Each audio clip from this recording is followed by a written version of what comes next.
warahmatullahi wabarakatuh. Waalaikumsalam warahmatullahi wabarakatuh. Apa kabar anak-anakku hari ini?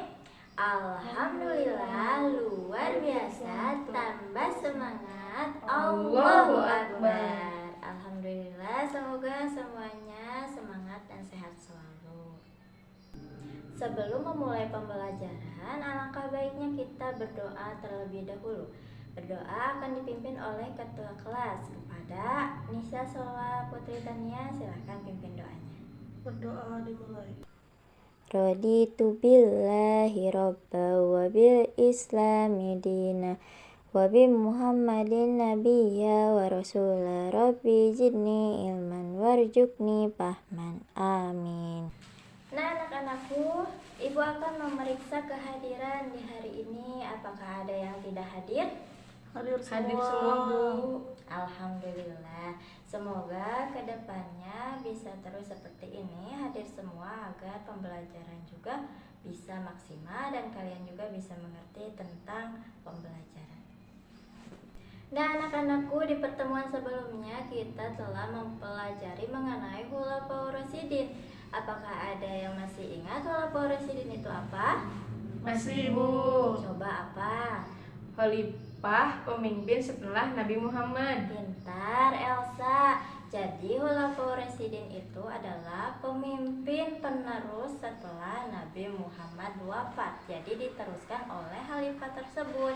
Nah, khalifah tersebut itu ada 4. Yang pertama adalah Abu Bakar As-Siddiq, yang kedua Utsman bin Affan, yang ketiga Umar bin Khattab, dan yang keempat yang terakhir adalah Ali bin Abi Thalib. Nah, di pertemuan kali ini kita akan belajar khalifah yang pertama, yaitu Abu Bakar As-Siddiq. Hari ini kita akan belajar mengenai kisah teladan Abu Bakar As-Siddiq, yaitu khalifah yang pertama dalam Khulafaur Rasyidin. Nah, anak-anakku, tujuan pembelajaran hari ini yaitu agar anak-anakku bisa mengetahui bagaimana kisah teladan Abu Bakar As-Siddiq, bagaimana kepribadiannya, dan bagaimana kisah dalam hidupnya, agar anak-anakku bisa mencontoh apa saja sikap baik dalam kepribadian Abu Bakar As-Siddiq. Ibu mempunyai salah satu PowerPoint mengenai kisah teladan Abu Bakar As-Siddiq. Anak-anakku bisa dilihat PowerPoint-nya dan kalian bisa dengarkan penjelasan dari Ibu mengenai kisah teladan Abu Bakar As-Siddiq. Yang pertama ada meneladani Abu Bakar. Abu Bakar ini lahir pada tahun 573 Masehi dan beliau wafat pada tahun 634 Masehi. Nah, beliau juga mempunyai nama lengkap atau nama asli, yaitu Abdullah ibnu Abi Quhafah, Utsman bin Amir bin Amrusad, bin Taim bin Murrah at-Tamimi. Sebelum masuk Islam, beliau bernama Abdul Ka'bah, dan setelah masuk Islam ia berganti nama menjadi Abdullah. Dan beliau juga memiliki nama julukan di belakang namanya, yaitu As-Siddiq, yang berarti selalu membenarkan. Adapun sebab beliau mendapatkan gelar As-Siddiq yaitu karena beliau selalu membenarkan perkataan Rasulullah, karena saking cintanya beliau kepada Rasulullah SAW. Contohnya itu pada peristiwa Isra Mi'raj, di mana beliau adalah orang pertama yang mempercayai peristiwa Isra Mi'rajnya Rasulullah SAW. Nah, anak-anak, kemudian di sini ada bukti cintanya Abu Bakar As-Siddiq kepada Rasulullah SAW. Bukti yang pertama yaitu beliau rela mempertaruhkan nyawanya demi Rasulullah, menemani hijrah Rasulullah dari Mekah ke Madinah. Nah, anak-anak, pada saat hijrah Rasulullah ini, beliau diikuti oleh sekelompok kaum kafir yang ingin berniat jahat kepada Rasulullah. Pada saat itu juga, Rasulullah dengan Abu Bakar ini bersembunyi di salah satu gua, yaitu Gua Sur. Pada saat bersembunyi tersebut, dengan kehendak Allah ada laba-laba dan laba-laba tersebut menutupi mulut Gua Sur tersebut, sehingga kaum kafir tidak menyangka bahwa Abu Bakar dan Rasulullah Shallallahu Alaihi Wasallam bersembunyi di dalam Gua Sur tersebut. Itulah bukti cintanya Abu Bakar terhadap Rasulullah yang pertama. Kemudian bukti yang kedua yaitu saat Rasulullah Shallallahu Alaihi Wasallam tidur di pangkuannya, beliau tidak berani bergerak dan bergeser, bahkan saat beliau digigit serangga sekalipun, karena khawatir Rasulullah Shallallahu Alaihi Wasallam terbangun. Nah, saking cintanya Abu Bakar As-Siddiq ini kepada Rasulullah, hal kecil pun enggan ia lakukan karena takut mengganggu tidurnya Rasulullah Shallallahu Alaihi Wasallam. Anak-anak, kemudian di sini ada kepribadian Abu Bakar As-Siddiq. Yang pertama, beliau giat dan tekun. Yang kedua, jujur dan baik hati. Dan yang ketiga, sangat santun dan bijaksana. Nah, anak-anakku, Abu Bakar As-Siddiq ini merupakan orang yang giat dan tekun dalam mengerjakan kebaikannya di jalan Allah. Kemudian, Abu Bakar ini juga memiliki perkataan yang jujur dan baik hati. Beliau tidak pernah sombong atas apa yang ia miliki. Kemudian beliau juga sangat santun dan bijaksana dalam setiap perkataan yang beliau lakukan. Dari penjelasan yang Ibu sampaikan, apakah ada yang tidak mengerti? Alhamdulillah mengerti, Bu. Ada yang mau ditanyakan? Tidak. Alhamdulillah semuanya telah mengerti dan tidak ada yang ditanyakan. Semoga ilmunya bermanfaat. Nah, untuk memperkuat mengenai materi Abu Bakar As-Siddiq, Ibu mempunyai satu lagu mengenai Abu Bakar As-Siddiq. Nanti anak-anakku ikuti lagu yang Ibu contohkan.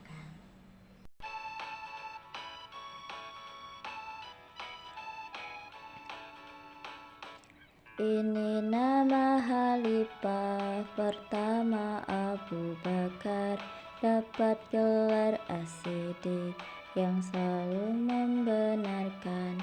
Lahir di kota Makkah tahun 573, wafatnya di tahun 634. Ibu juga memiliki salah satu video tentang Abu Bakar As-Siddiq.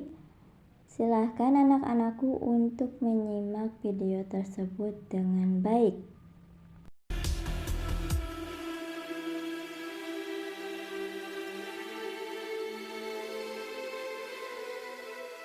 Assalamualaikum sahabat.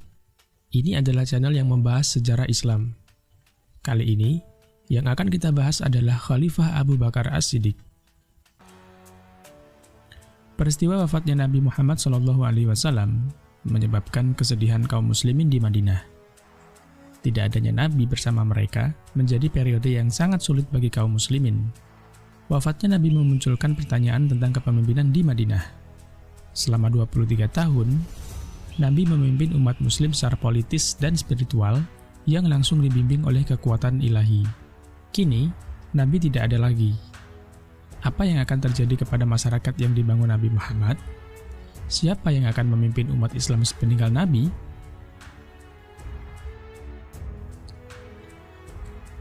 Sebelum jenazah Nabi dikuburkan, sekelompok tokoh utama dari kaum Muhajirin dan kaum Ansor berkumpul untuk menjawab pertanyaan soal kepemimpinan. Ketika itu, muncul usulan dua negara, artinya yang satu dipimpin oleh orang Ansor dan yang satu dipimpin oleh orang Muhajirin. Namun usulan ini dianggap mengancam perpecahan umat.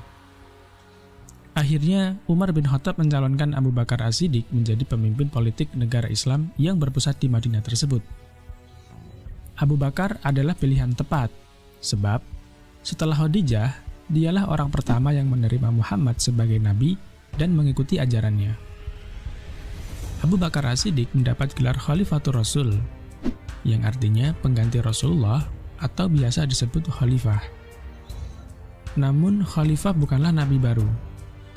Al-Quran jelas menyatakan bahwa Rasulullah Muhammad sebagai nabi terakhir dan tidak ada lagi nabi yang datang setelahnya. Tugas khalifah bertindak sebagai pemimpin politik dengan mengikuti teladan yang diberikan Nabi Muhammad saat memimpin Madinah. Khalifah Abu Bakar melanjutkan program yang belum terlaksana di masa Rasulullah, seperti pengiriman pasukan perang Usamah bin Zaid. Abu Bakar tetap mengirim pasukan tersebut ke Syam bagian selatan untuk bertempur melawan Bizantium sebagai kelanjutan atas Perang Mu'tah. Ekspedisi ini menunjukkan tujuan politik umat Islam tak akan berhenti sepeninggal Nabi. Di saat yang bersamaan, berbagai suku Badui yang baru masuk Islam mulai memberontak dan tidak mau membayar zakat. Padahal, zakat merupakan pilar penting dalam Islam. Mereka beralasan dengan wafatnya Nabi, maka sumpah setia kepada Islam tidak berlaku lagi. Tak hanya suku Badui yang memberontak, juga muncul sejumlah orang yang mengaku sebagai nabi. Yang paling menonjol di antara orang yang mengaku nabi tersebut adalah Musailamah Al-Kadzab. Abu Bakar menyatakan, mereka yang memberontak dengan tak mau membayar zakat dinilai telah keluar dari Islam atau murtad. Adapun munculnya nabi-nabi palsu merupakan ancaman bagi Islam.